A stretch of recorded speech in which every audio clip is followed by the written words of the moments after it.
If we don't have free speech, then we just don't have a free country. It's as simple as that. If this most fundamental right is allowed to perish, then the rest of our rights and liberties will topple, just like dominoes, one by one. They'll go down. That's why today I'm announcing my plan to shatter the left-wing censorship regime and to reclaim the right to free speech for all Americans. And reclaim is a very important word in this case because they've taken it away. In recent weeks, bombshell reports have confirmed that a sinister group of deep state bureaucrats, Silicon Valley tyrants, left-wing activists, and depraved corporate news media have been conspiring to manipulate and silence the American people. They have collaborated to suppress vital information on everything from elections to public health. The censorship cartel must be dismantled and destroyed, and it must happen immediately. And here's my plan.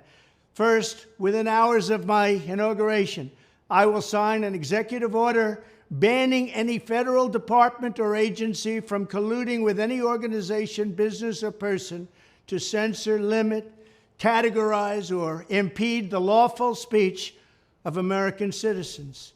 I will then ban federal money from being used to label domestic speech as mis- or disinformation.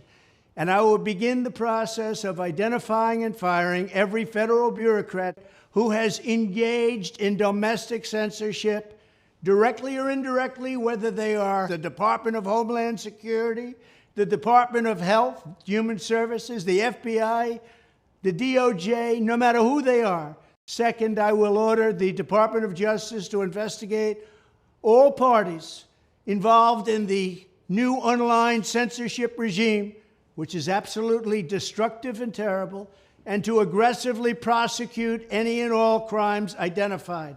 These include possible violations of federal civil rights law, campaign finance laws, federal election law, securities law, and antitrust laws, the Hatch Act, and a host of other potential criminal, civil, regulatory, and constitutional offenses. To assist in these efforts, I am urging House Republicans to immediately send preservation letters, and we have to do this right now, to the Biden administration, the Biden campaign, and every Silicon Valley tech giant, ordering them not to destroy evidence of censorship. Third, upon my inauguration as president, I will ask Congress to send a bill to my desk revising Section 230 to get big online platforms out of censorship business.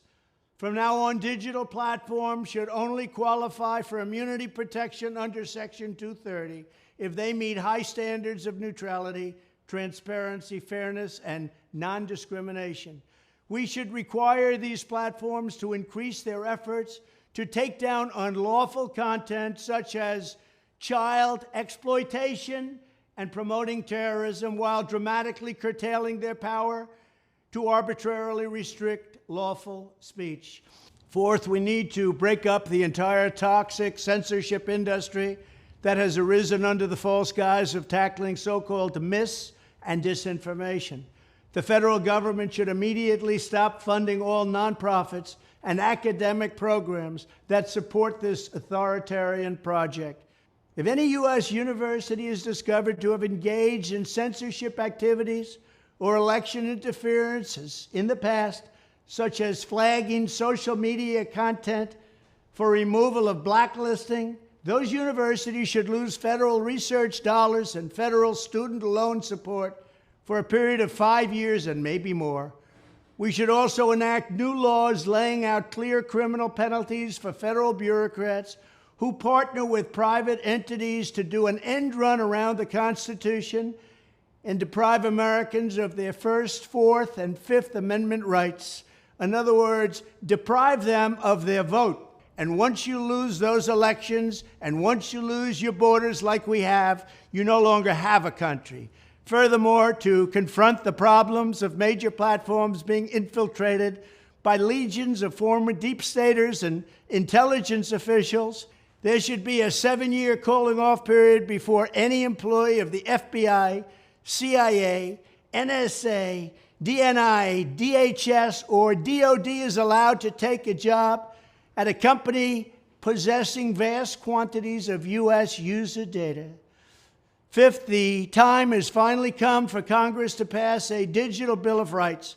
This should include a right to digital due process. In other words, government officials should need a court order to take down online content, not send information requests such as the FBI was sending to Twitter.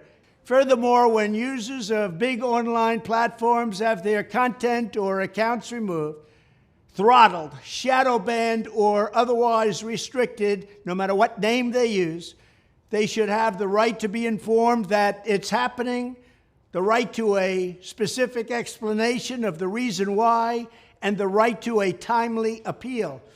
In addition, all users over the age of 18 should have the right to opt out of content moderation and curation entirely and receive an unmanipulated stream of information if they so choose. The fight for free speech is a matter of victory or death for America and for the survival of Western civilization itself.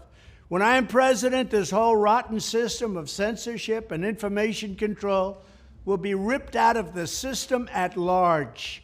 There won't be anything left. By restoring free speech, we'll begin to reclaim our democracy and save our nation. Thank you, and God bless America.